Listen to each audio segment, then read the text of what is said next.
every one of your messages is so crucial. You can't just beat to death the fact that the planet's in trouble.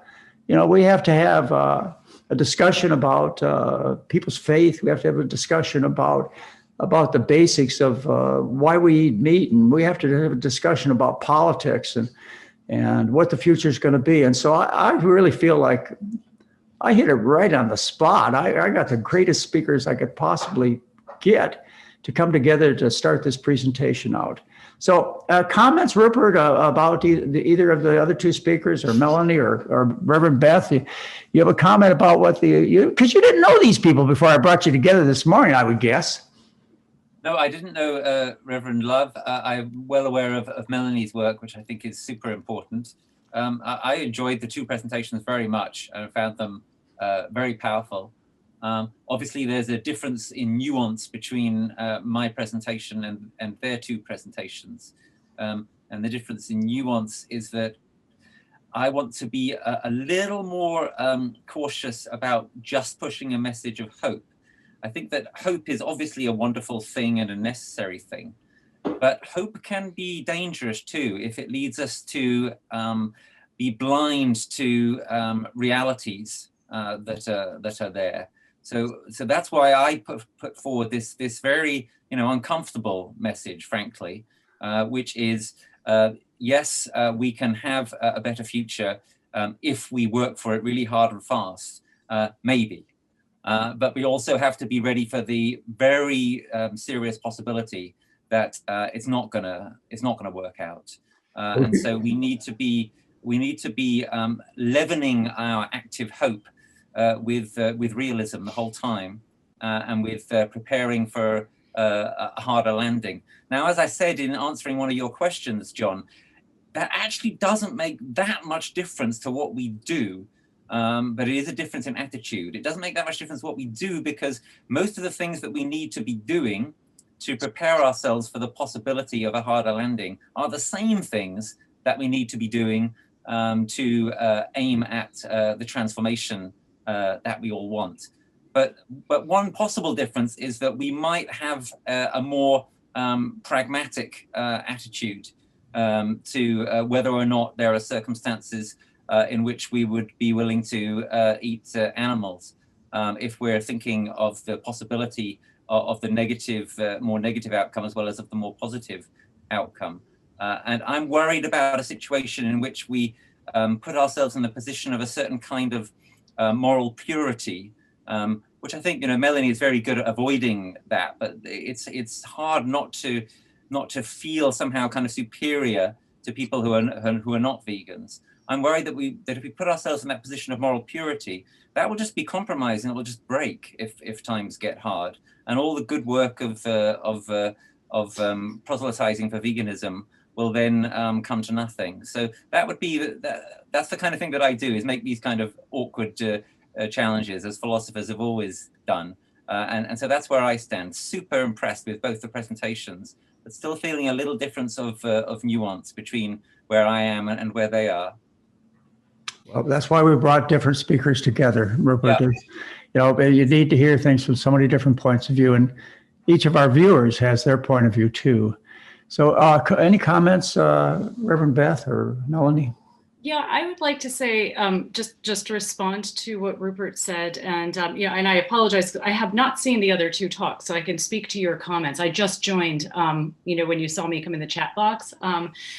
I don't believe that hope and pragmatism are mutually exclusive. In fact, I think that they're mutually reinforcing. I can say that from a psychological perspective, it's especially important to focus on hope. Despair is the Achilles heel of advocates and activists from all sorts of social justice movements. And I've been working in this movement, in the vegan movement, for a very long time, and I've seen very high rates of burnout, many people quitting the movement, many people becoming misanthropic and disillusioned. It takes a tremendous psychological and emotional toll to be vegan in a dominant animal eating culture, and to deal with the pushback and the repression and the resistance and the marginalization and the you know, the hostility that many vegans experience. And it's very, very easy. The default, in fact, tends to be despair of many people, people who are awake to the climate crisis, people who are awake to what's actually going on in the world. So I believe that helping people to see the reasons to be hopeful is a very, very important part of what we need to do if we truly want to be strategic. One can be hopeful and one can be realistic at the same time, and recognize that indeed more animals are slaughtered in a week than the total number, or a day, than the total number of people killed in all wars throughout history, which I talked about in the video. We know this to be true, and we can nevertheless work toward you know, a future, build our advocacy skills, learn how to be and think as strategically as possible, with maintaining a sense of hope as a part of that strategic approach to motivate us to continue to carry on. Yeah, I mean, just one quick point on despair. I guess I agree with what you said there, but my experience with despair, and I learned this from my teacher, Joanna Macy, is that what's really crucial is to be willing to actually feel your despair and to work with it and to work through it. And I worry that sometimes we try to talk ourselves into a kind of hope that sort of bypasses the despair. You know, there is good reason to feel despair. The key thing is to admit that you're in despair and not to get trapped in it.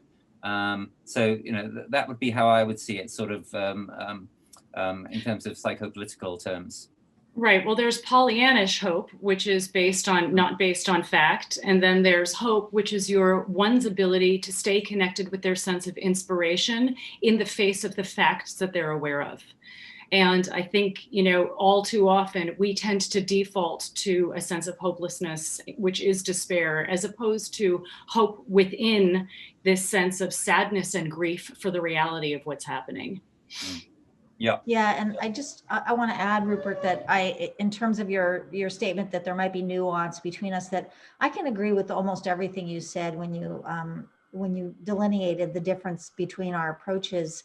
I think it's incredibly important, for example, that we acknowledge the pain, the collective trauma that we are experiencing as a global human family, and how this system that we've co-created together is impacting all of us, but most primarily some of us more. And so I couldn't agree more there. The only little nuance I find is that I just want to acknowledge that, you know, there may be a time when there may be a context in which meat eating is necessary for some people, but I just want to, you know, make a stand that we are always all at choice. And even though our contexts do limit the choices, that and I'm not pushing back against anything you said, actually, but just to say that I think that messaging is important. And I love, Dr. Melanie, that you're saying, you know, for people to go as vegan as they can. And, you know, for us, my organization, Eat for the Earth, we're not even asking people to go vegan unless they want to. We're not using the word vegan. You know, we're asking people to eat in a way that is sustainable for the entire population of the world to eat.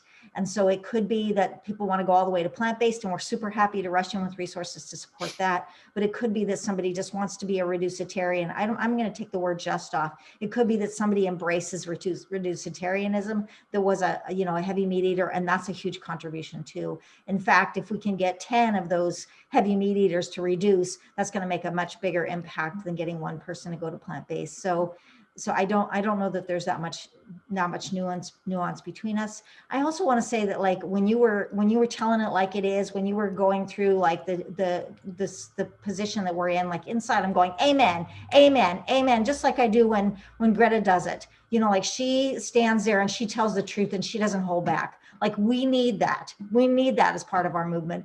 And we also need to find ways to message things that give people more hope.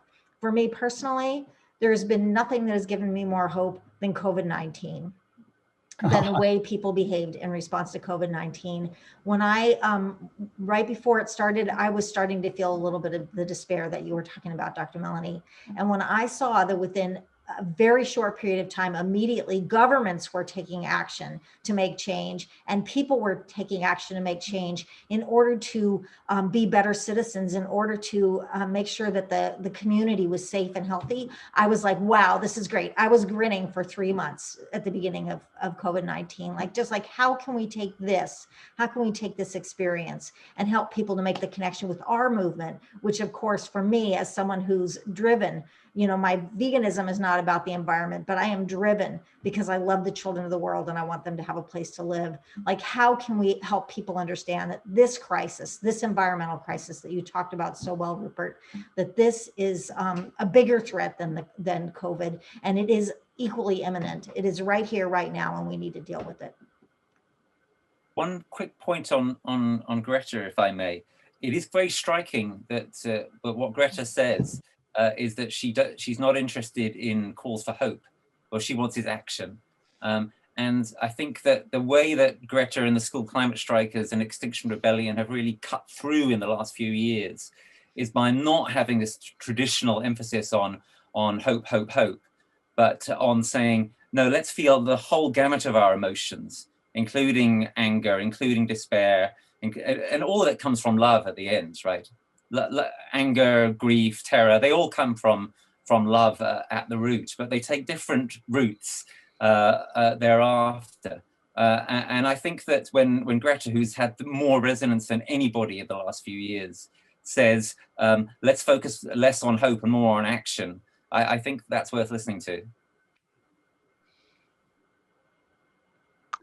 From Berlin, from the United Kingdom, and from California. Isn't that amazing, folks? What a world we live in. With technology the way it is, we can make a difference. Heather, you have some things. Do you have some things you'd like to say? And maybe some of the chat box has some questions for our speakers. Well, I think, people are wanting some action within the government. And people are asking if anyone's written any letters to John Kerry, President Biden, or anyone else in the current administration regarding the necessity to address animal agriculture in addition to the transportation problem we're having. I can answer that a little bit differently than that, but one of the things that E for the Earth does, my organization that I started, is that we focus on our local environment and are also in community with others around the world who are doing this work. And I really believe, like Dr. Salish Rao does, that I'm sorry, it's Nelson Campbell. Nelson Campbell really believes that we need to take action at the local level, because sometimes at the federal levels, it's, there are countries in the world that have made incredible steps, that have taken really great actions, recommending that people cut their animal product consumption by 50%, things like that. But here in my country, in the United States, I think we have more power at the local level. We have more access to the elected officials, and we have more influence over the elected officials.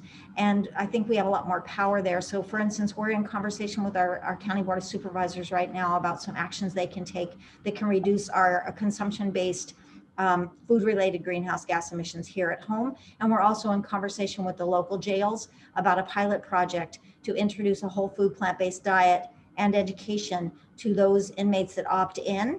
And then we have we're partnering with Plant Pure Communities with Nelson Campbell. They're going to do a study of this project so that we can report results in behavioral and health changes. And so in that way, we can influence the movement and give more activists in other areas tools and ideas for them to implement, and that gradually we can see this sea change that we already are in, but we can amplify it. Thanks, Beth. So another question again about the current administration. Are you encouraged or discouraged about the new administration? They're talking about clean energy and eliminating fossil fuels. Is there hope that they're going to start talking about diet? That's why we're doing this conference, Heather. We have to. I mean, this is more than 50% of the solution, and we have to open a crack and let the light shine in. And hopefully, what we're creating here is going to give us a voice So we can start talking, because nobody else is. Al Gore's not, Greta's not. Nobody's talking about it. Somehow or another, people can't see beyond their own dinner plate, and that's the problem. They're being blinded by their own eating habits. Not Greta. A quick remark to follow that up. Yeah, they're not talking about diet at all, really, are they? And they're also not talking about the destruction of ecosystems. If I were you all in the States, I would be really focusing on trying to push Biden and the Democrats to be much more serious across the whole piece on climate and ecology. And that means preserving and growing, rewilding, reforesting large parts of America and other parts of the world, really. And it obviously has to mean dietary change as well. They could get quite a long way by doing some of these executive orders, right? They could order federal agencies, et cetera, to change their procurement, to change their dietary packages, et cetera. They could make some quick progress with executive orders if they really wanted to, the way they already have in terms of some stuff to do with oil. But unfortunately, the lobbying from the meat industry and the dairy industry is so powerful that they shut the candidates down. They're not going to get any money, any contributions. This happened with Hillary Clinton and her campaign, is that even though her daughter was vegan and her husband, Bill Clinton, followed our program and solved his heart disease problems. When Hillary came out and she had an opportunity to really make some solid statements about her daughter being a vegan and her husband being saved by a vegan diet, she didn't. And I know why, and I can't blame her. And, I'm sure every politician, we just see that in this country, how the electorate, how the people that are voting really determine whether or not the candidates are honest, whether they're moral. I mean, they have committed such acts of immorality that are beyond my belief. So, the power of getting back into office and keeping your job can't be underestimated. Yeah. Yeah, I could add that there's action that's happening, but it is hindered by carnism. It is hindered by this unholy trifecta of industry groups, corporations, and elected officials who are in their pockets. The Climate Crisis Policy Group has put forth 10 bills, and they've got sponsors for these bills in the United States Senate and House of Representatives that will address the climate crisis. And even though the body of work that they drew these policy suggestions out of included dozens of suggestions about dietary change from organizations like ours and huge organizations, I think that ProVeg weighed in. I mean, there were huge organizations that weighed in with these dietary suggestions. Out of the 10 bills, 4 are related to agriculture and not one of them touches diet. They're all about production side changes. And we know that production side changes alone will not be enough. So yeah, I think that, you're right, that it's a tough nut to crack to figure out a way to get this conversation into the political arena. I want to mention, in the chat, there's all sorts of people that are typing in, places you can go to sign petitions and things that we can do at a small level, but that could really make a big difference. So if you're not in the chat, go in the chat now and you can see some places to add your signature. Let's see, someone did make a comment about why can't we get wise plant-based doctors like McDougall, Greger, Campbell, Barnard, Ornish to get together and create a movement? There's strength in numbers. Well, the people you mentioned actually have all touched on the subject, and we have a lot of agreement, and we've worked together, but I think it's a great idea.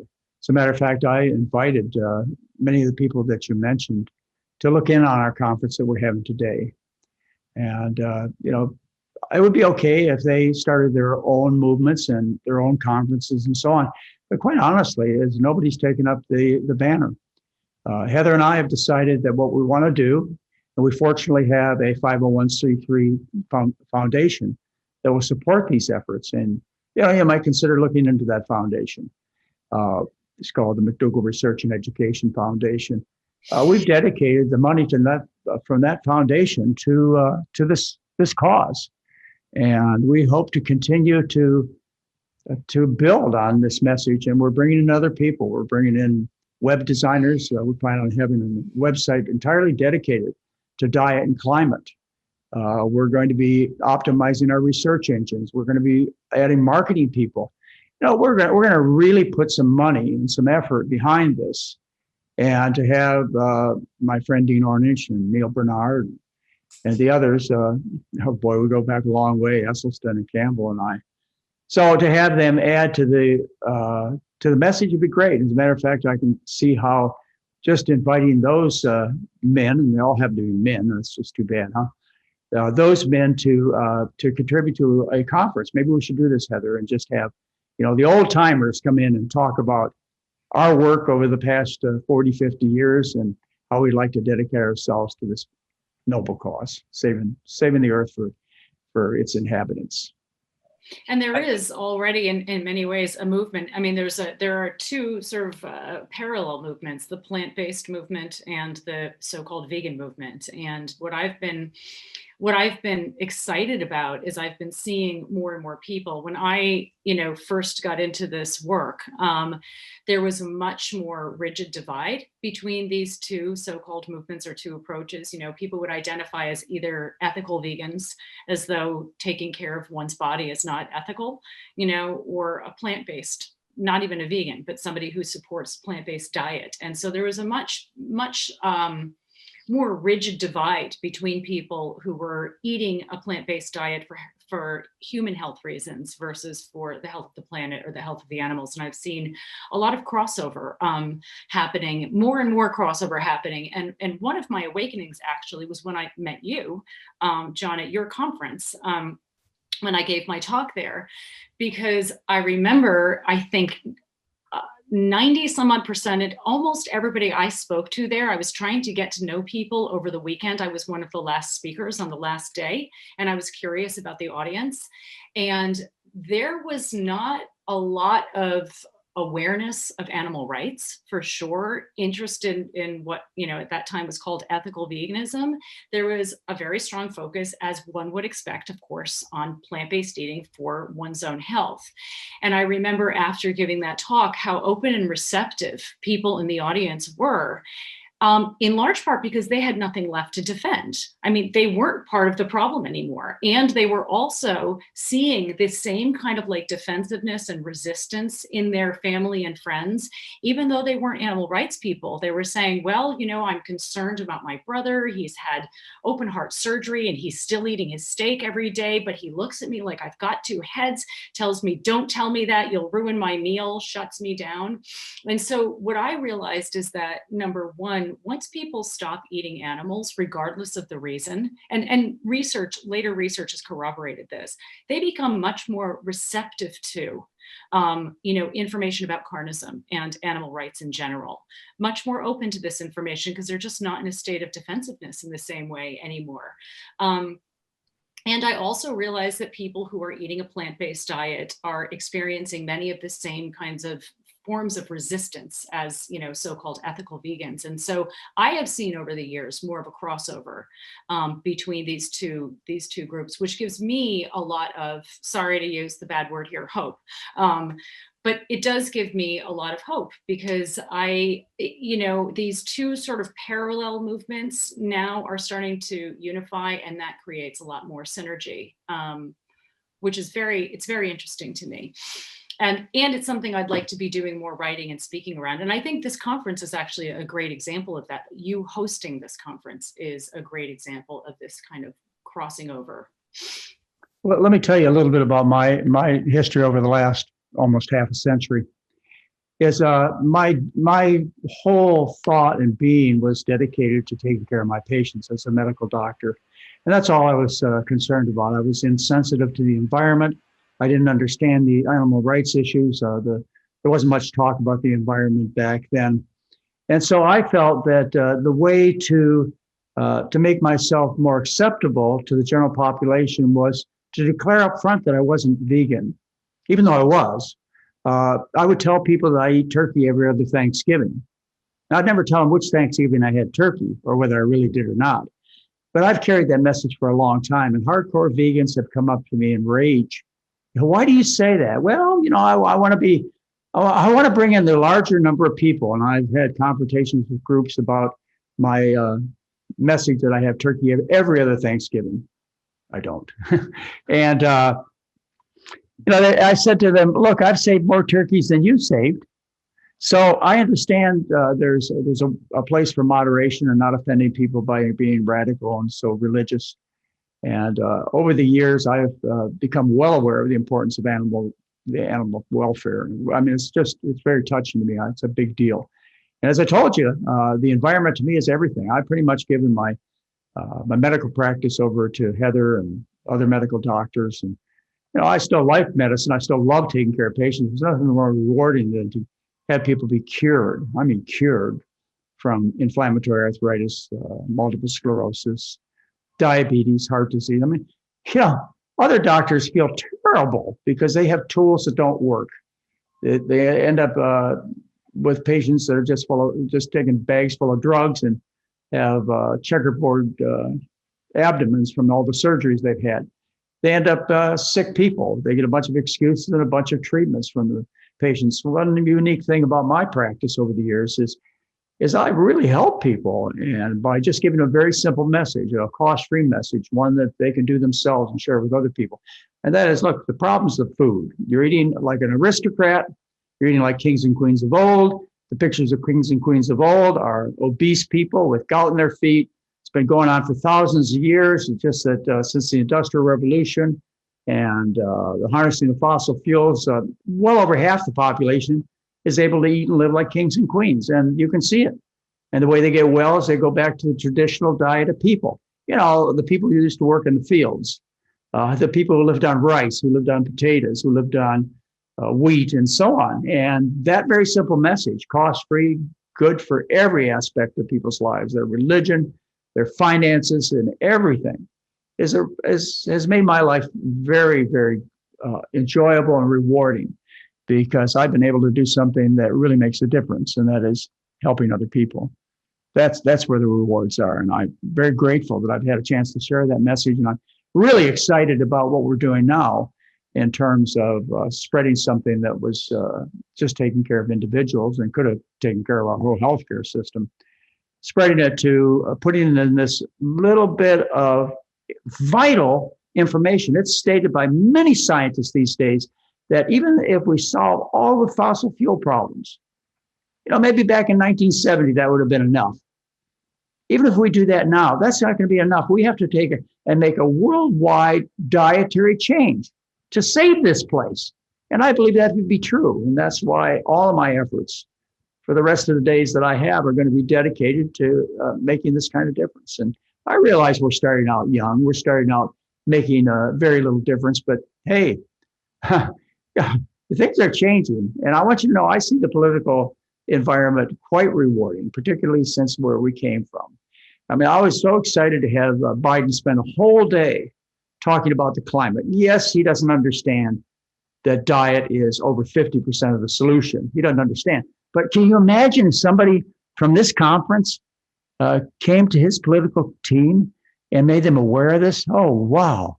It just takes one person. And therefore, I really thank all of you for making this a very successful day so far, because we have a world to save. Well, I think the amazing thing is that what you've been teaching for so many years, the right diet for our health and our body, is also the perfect diet for the planet. And, it's good for animals. So it all just, works together, and it makes sense that this should be our next mission. It's also good for COVID-19. I was real pleased that all of our speakers mentioned what good this pandemic has done, because it's opened people's eyes. It's shown us that we can change the environment. There's been a 10% reduction in global warming gases. People aren't flying anymore. They'll never fly at the rate that they used to before. People are working from their home offices. This kind of conference that we're having right now would not have been possible, certainly without spending, $100,000 or, $500,000 to put this conference on. We're able to do this because of COVID-19. And it's not going to change. One of the things I want to add here is that whether or not you progress from asymptomatic infection or a mild flu-like infection to hospitalization, the need for mechanical ventilation, and or death depends upon what they call comorbid or premorbid conditions. That's just a way of saying people are too fat and sick, but they're free to say it. Even Anthony Fauci, he gets on in front of our Congress in June of this year, and he tells them, look, you just don't go on to serious illness unless you have comorbid or premorbid conditions like diabetes, heart disease, and obesity. It would be really nice if they used the proper words. You know, if you're obese, you have type 2 diabetes, you know, you're dying from food poisoning because you eat like a king and a queen, then COVID's going to kill you. But nobody speaks in those words. They speak in words that don't cause much reaction. Comorbid, premorbid, who the heck knows what that is? You know, does that call to action? No. But anyway, it makes all the difference in the world. We've known that even before the virus came from China, that people who have these comorbid, premorbid, people who are overweight, diabetes, heart disease, etc., sick people, they don't have an immune system to protect them from this virus, and they go on a diet at rampant rates. Yeah, age is an issue, but you certainly can't do anything about age. But you can fix the other problem. We've been doing that. Heather and I have been doing that for a long time. And our success rates published in the scientific literature are phenomenal, better than you can ever imagine any drug would. I don't even put that in the same category. The results we get are cures, and the results they get at best are covering up symptoms. And the progression of disease is at the same rate. You just die drugged. You die at the blessings of the pharmaceutical and the hospital business and the doctors. Dr. McDougall, I so appreciate all your great work to bring this message of health to the people for so long, and that, you know, the radical transformations that people are experiencing, you know, the transformation that Rupert was talking about earlier, like as we experience these individual personal transformations, that does make the more global transformation more possible because we reach critical mass. And I just want to honor and acknowledge and thank you for all of the people that you have helped to get on a more sustainable, more healthy, more compassionate diet over all these years. And if I could, I'd like to answer a question I saw earlier in the chat about radical joy. That be okay? Yes, I was just going to bring that up. Thanks. Oh, okay. Yeah. So and both I was tagged, and so was Dr. Melanie, and I'd love to hear her perspective on it as well. Yeah, so to me, the way to experience radical joy is to allow myself to experience all of my emotions. And so that does mean, in fact, feeling that despair when it comes up. It does mean, you know, feeling that hopelessness when it comes up. And that's a really key part of it, is like not to shadow any parts of myself that have some emotion that's going on. Another really key part for me is to take radical action.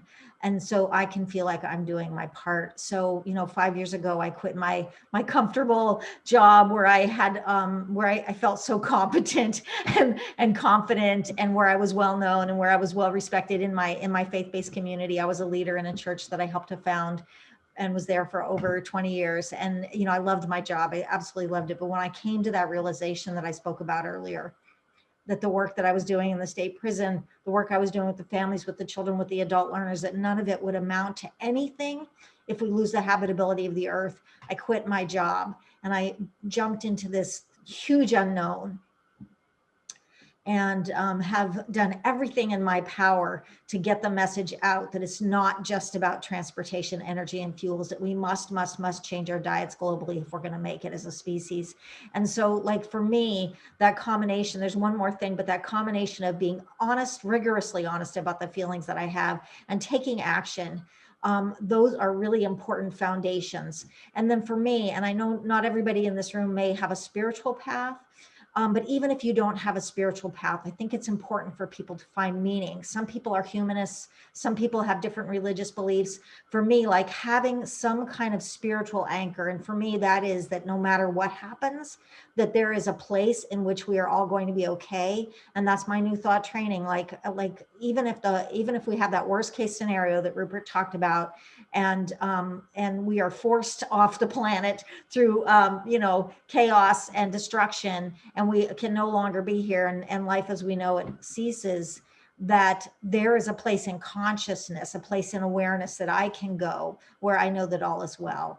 And, you know, that may be not very comforting for people who have no religious belief, but I do, or no spiritual belief, but I do think that that trifecta, those three things, like take action, be honest about what your feelings are, and find a way to make meaning, find a way that you know there's something that's going to be okay no matter what.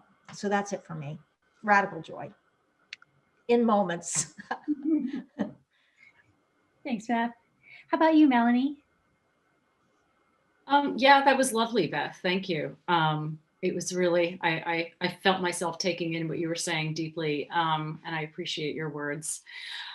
I mean, I think it's very important. I don't know that I can speak to radical joy or any kind of a radical emotion, but maybe just emotionality and relating to our emotions in general, you know, so that we can be the healthiest, you know, as healthy as we can be doing this challenging work that we're trying to do. And I think it's, you know, what's less important is the emotions we have, more important is how we relate to our emotions. And so a lot of what gets us into trouble and what gets in our way and prevents us from being sustainable, you know, as advocates and as human beings. As I said earlier, it's very challenging when you're awake to the reality that, you know, we're living in the midst of a global atrocity that is carnism, and more broadly, that is speciesism. There are many global atrocities we're living in the midst of. And when we are awake to this reality, we can very easily become traumatized. Many of us are. Many of us feel, understandably, this burning sense of urgency to help create a better world as quickly as possible. And that's a beautiful thing, and that's a gift. And the awareness of the atrocity coupled with the sense of urgency can lead us to relate to our mission, our activism, and ourselves and our own emotions in a way that's counterproductive. So what I think is so important is really working to, number one, develop our inner observer or our self-observer. You know, this is the part of ourselves, anybody who meditates knows what I'm talking about. It's the part of yourself that's always been there, that always will be there, that is just observing, it's just watching. It's not making a judgment. It's not creating a narrative. It's noticing what's happening inside of us and sometimes around us, but inside of us is most important for what I'm talking about right now. If we don't have this inner observer muscle built up enough, we can continue to get shocked and basically hijacked by our emotions, and driven by compulsions and driven by our trauma, essentially. And we bring that into our work. One of the reasons that I was talking about hope earlier, and I find it important to do so, is because there's an imbalance when we are, you know, when we're awake in the midst to the fact that we're in these atrocities, we tend to become not only to some degree traumatized, but we tend to have an imbalance of emotions in us, where we can be more consumed by anger, we can be more riddled with anxiety, we can be more gripped with grief than we are able to experience the other emotions that we need to balance these emotions out. And when we develop our inner observer, we start noticing, oh, I'm feeling sadness. Oh, I'm feeling grief. Oh, I'm feeling afraid. Oh, I'm feeling anger. I'm feeling moral outrage right now. And that observer gives us the opportunity to pause and determine how we are going to respond to these emotions, as opposed to having these emotions drive our responses and drive us into and through our advocacy and our activism. Our movements, you know, this particular movement, we're talking about veganism right now, and many movements for progressive social change are at risk of cannibalizing themselves because there isn't this emotional awareness work being done, or what I call relational literacy, developing the understanding of an ability to practice healthy ways of relating to other humans, to other animals, of course, and also to ourselves and our own emotions. So one of the most important things that any of us can do, I believe, and I talked about this a little bit in my talk, is to commit to developing this inner observer, to commit to developing our self-awareness. And we can all do it. It's just a matter of pausing. You can set your alarm to go off several times throughout the day, and you pause and take just 1 minute and just ask yourself look inside. What am I feeling right now? What am I thinking right now? Don't judge it. Don't make up a story about it. Don't act on it. Just notice it.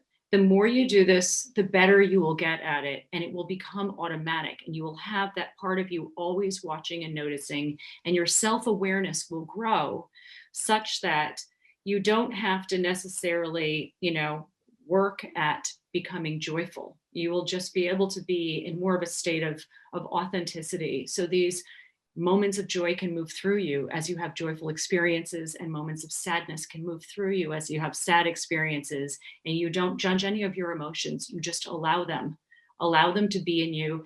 And then you also develop the awareness that you need to realize what you need to do to take care of yourself, so that you can stay in this movement and do this work for the long haul, for the rest of your life, without burning out, without becoming misanthropic, without finding somebody or some group in the world to hate on and to rage on, without becoming perfectionistic and beating yourself up for not being good enough.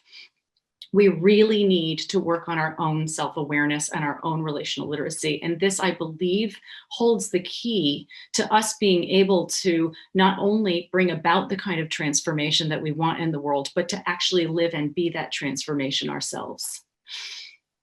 Well, Rupert, you've been quiet for an awful long time.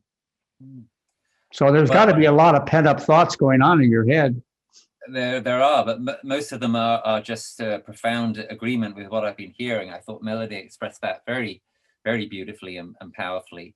It's so important to understand that this is a marathon and not a sprint. It's so important to find multiple ways of trying to ensure ourselves against burnout.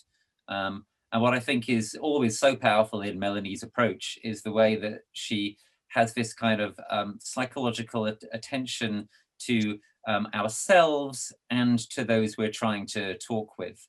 And I do think it's a much more pragmatically effective approach than some other approaches which could be named in the vegan movement. I think it's an approach which is much less likely to get people's backs up unnecessarily and so on. I do want to say, by the way, as we were sort of touching on 20 minutes or so ago, that I do think it's really important that the vegan and plant-based movements do not restrict themselves to advocacy and to voluntary change and education and so forth. These movements do need to enter into the political sphere, into the political space. And I think that Melanie's got a lot of good things to say about how you can communicate effectively in that space. As I was suggesting earlier, if we're really going to turn this supertanker around, we need to start getting governments to take appropriate action. Local governments, state governments, national governments, etc.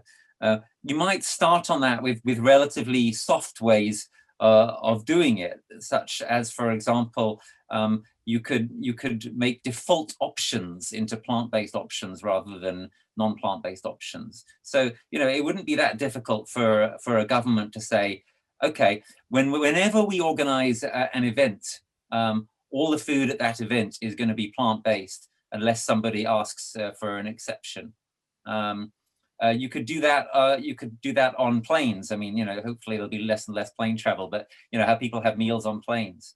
You could just make it the default that the meals on planes are plant-based, and people have to ask in advance if they want a meat-based meal. These would be some of the kind of easy ways in, I think, to seeing how political and governmental action could and should be taken on this issue, because if we're going to have system level change and transformation in the kind of time we've got available, we need to be using those levers.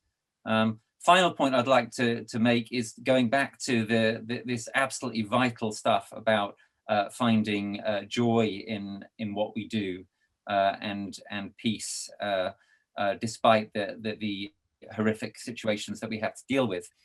I want to elaborate on a remark I made earlier about this, which is that these various emotions that we feel, I profoundly believe that we need to feel them, and we need to find ways of expressing them powerfully in the public domain.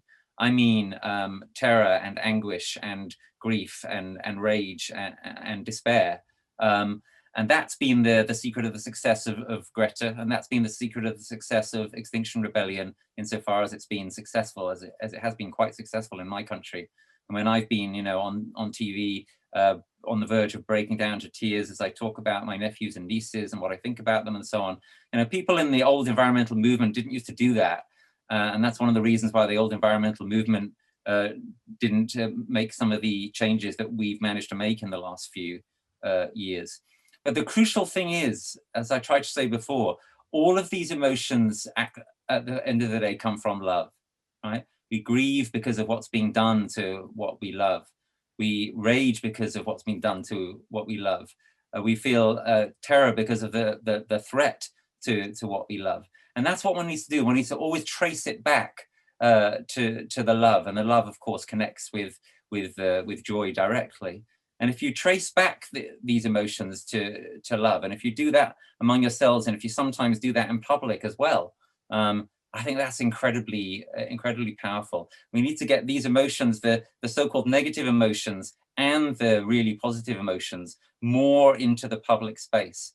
We need to move beyond just being sort of cold, rational policy wonks and authentically enter into the public space. As Melanie was saying, authentic feeling of one's emotions is an absolutely vital part of being an effective activist or being an effective communicator, given the gravity of the situations we face, in my belief. I just want to add, I've always wondered why they served roast beef and cheesecake at American Heart Association meetings. It's not relevant now, but if we ever start having medical meetings again, or dietetic meetings that aren't sponsored by the dairy industry and the meat industry, if we're ever going to have them again, then I think we should make those default. Absolutely. Yeah. Absolutely. After all, but unfortunately, the very foods that we're condemning are the ones that bring patients into our offices. So, yeah. Yeah, that was, I agree with everything you said, Rupert. Really, really excellent points. I mean, clearly institutional change, systemic change ultimately is what's going to push this needle forward as much as we need to, right? So that's absolutely, absolutely essential. And to your point about bringing our emotions into the conversation, I love the way you framed that. And it made me think about how I think, and I don't know, I'm thinking about this now, but different forms of activism have used, and advocacy have used, different levels of emotion. They leverage emotions differently, right? So you have some forms of activism which are almost entirely emotion-based, and which can turn off the public, because the public then uses this as an excuse to discredit the activists. This whole stereotype of activists being overly emotional is a stereotype that, first of all, has been used throughout history to shoot the messenger, right? If you shoot the messenger, you don't have to take seriously the implications of their message, right? So the slavery abolitionists were called, sentimentalists, and the suffragettes were also overly emotional or hysterical. Somebody who's too emotional by definition isn't rational enough, and people who are not rational are not worth listening to. So we have some forms of activism are highly emotion-based, and this is problematic. Some forms of activism are not, but nevertheless, the public perceives activists as too emotional, because any emotion is too much, because many people in the public don't want to be confronted with the emotions beneath the concerns that we're raising.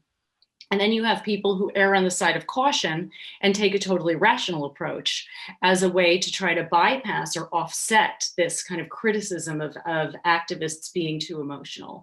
I love what you're talking about, which is, having as an authentic approach as possible, where we bring rationality into the conversation, obviously, and we're not afraid to show our emotions in these rational conversations. And I also think that we, different forms of advocacy require different relationships with our emotions, right? So in some cases, you're going to want to be more rational and maybe hyper rational than you are in others. And then there's the added dimension that we have to honor who we are and how we process and express emotions ourselves. So with our Center for Effective Vegan Advocacy, my organization Beyond Carnism runs SIVA.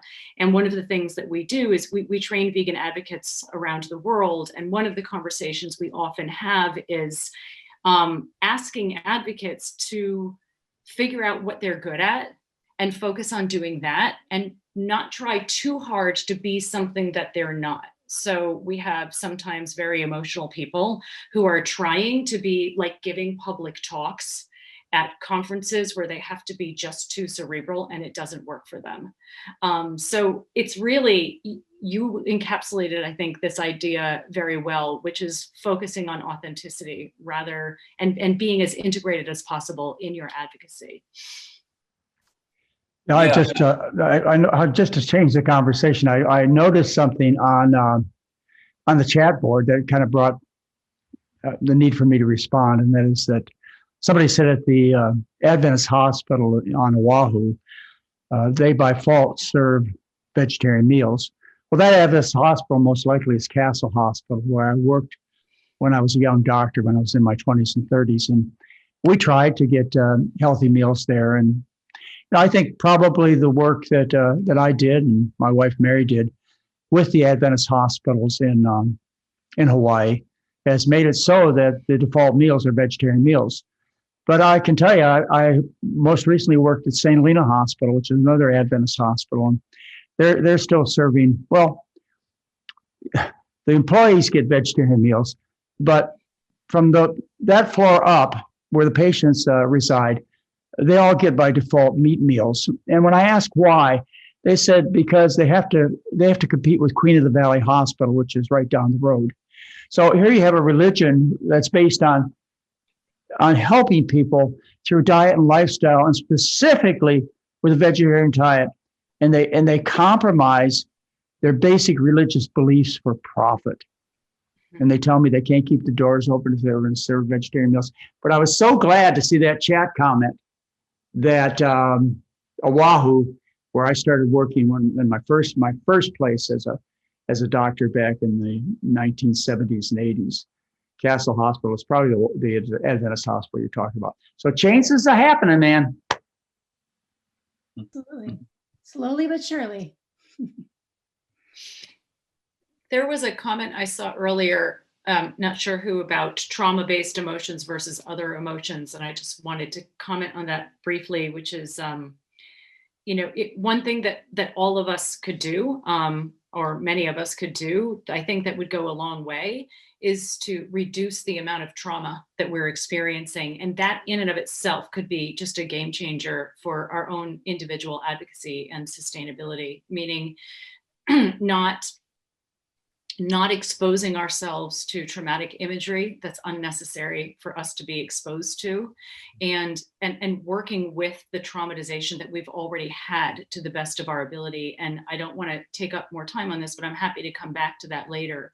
But really, I just wanted to make this statement that simply reducing our exposure to an experience of trauma could really be a game changer for us, with our ability to experience all of our emotions more healthfully and relate to others and ourselves more healthfully. I'd love to tag on to that. First of all, thank you so much. Trauma is a topic that's near and dear to my heart, as well as a person who had experienced so much childhood trauma that I should be an alcoholic and obese and have diabetes and heart disease and cancer and be suicidal and et cetera, or be dead at 63. According to the ACE study, I forgot what it's called, but the ACE study, which is the largest comprehensive study that looks at the connection between childhood trauma and adult outcomes.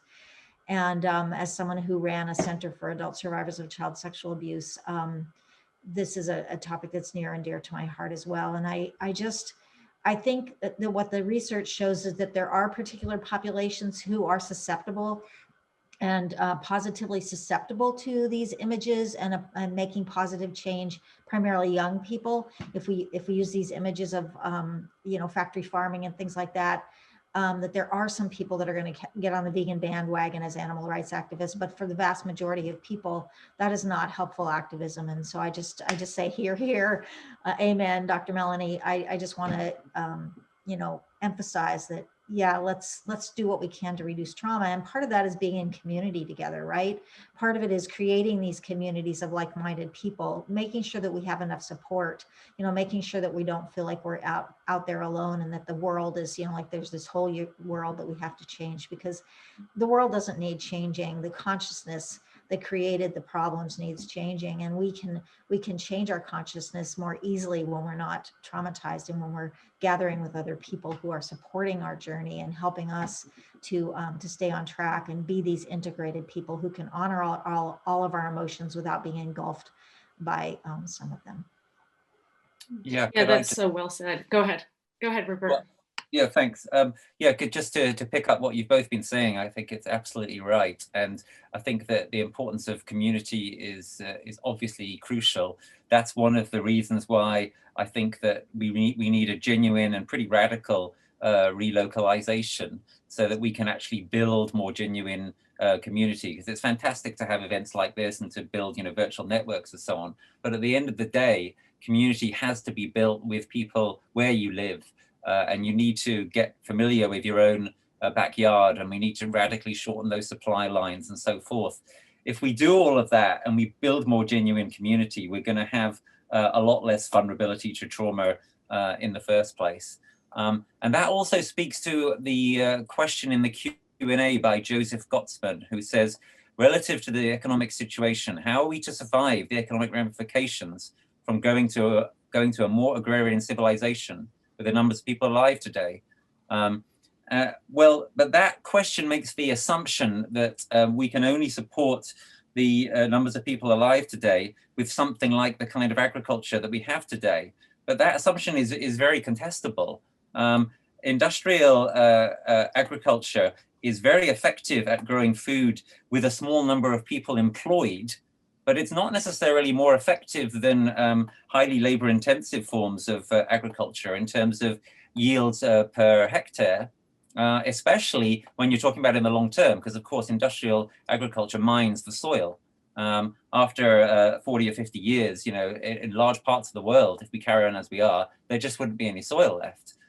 The American Midwest has lost vast amounts of its soil, as many of you probably know, and there's real issues about sustainability of agriculture there on the current model for that reason. So what we actually need to do is move to a more agrarian civilization with more people working on the land in order to ensure that that we don't have that we minimize the risk of starvation in the future. That's one of the absolutely central things that we need to do, and it should start with making it easier for those who already want to go back to the land to do so. We make it really, really hard with our systems of agricultural subsidies and so forth, and with our planning laws. We make it really hard for people to become smallholders and small farmers. We don't make it easy for community-supported agriculture, etc. These are some of the absolute basic things that we should try to change in our neighborhoods and ultimately nationally if we want to have a survivable and indeed enjoyable future. Okay, well, I know this conversation could go on for hours and hours, and I really appreciate all three of you have brought a message of hope, solutions. I don't feel like we're doomed. I feel like what you're telling us is to reduce our impact on the planet, eat less meat, be more in touch with our emotions, not be afraid of them. And if we do that, I can't imagine what we could accomplish. I think I'm reading in the chat that a lot of these things are going to happen at a lower level. And I think conferences like this can do that, can inspire people, bring people together, share different ideas, and offer some hope. So I really appreciate that from all of you. It's a very difficult topic and it can be very depressing, but I think, you all gave us a powerful message of hope. There is something that we can do, all of us, and it can start right now. So thank you all so much for this morning. It was great. Dad, any comments? Well, I was just going to say, we're going to get together this afternoon. First I want to thank all three of our guests and also the audience participation. But we have an afternoon plan for you too, and we want you all to join in. We have a dietitian, one of the original researchers on a dietitian. We're going to be talking about the Marshall Islands. And we also have one of the original researchers who did the scientific papers on the environment and on the effect of the livestock industry. And also another one of our speakers is going to talk about the reality of change. And one of the questions I'm going to ask them, and I didn't have time to ask you folks, is what are we going to do with all the cows and sheep and chickens? I mean, there are billions of them that we're going to have to get rid of when we all become vegan. And from a medical doctor's point of view, is half the population on this planet has about 30 pounds on average to lose. That's 3.5 billion people times 30 pounds. And that fat is made of carbon. And that carbon has got to be released someplace. Oh, we got so many problems we have to solve. But anyway, I hope you can join us this afternoon. Wonderful. Reverend Love, Rupert Read, Melanie Joy, thank you so much for this morning. And, possibly we'll continue this conversation again in the future. So I appreciate all your time. Thank you everyone for being here. It was great reading all your comments in the chat. We've got a break until 1 p.m. Eastern time, and we'll be back. No, 1 p.m. Pacific time, Heather. 1 p.m. Pacific time. Yeah. I am. And we'll be meeting with our afternoon panelists. So thank you all for this morning. Thank you, Dr. McDougall, Dad. Thank you to our panelists. And we'll see you back here in a little over 2 hours. Thank you so much. Thank you, everybody. Bye. Thank you. Thank you so much. Yeah, That was fun. It was great, guys. Thanks a lot. Great conversation. We made a big difference. I'm sure of it. I know we made a huge difference, and I'm gonna really press to make sure that your messages get out to the public. Thank you so much, Dr. McDougall. Really appreciate it. It was great. Bye-bye.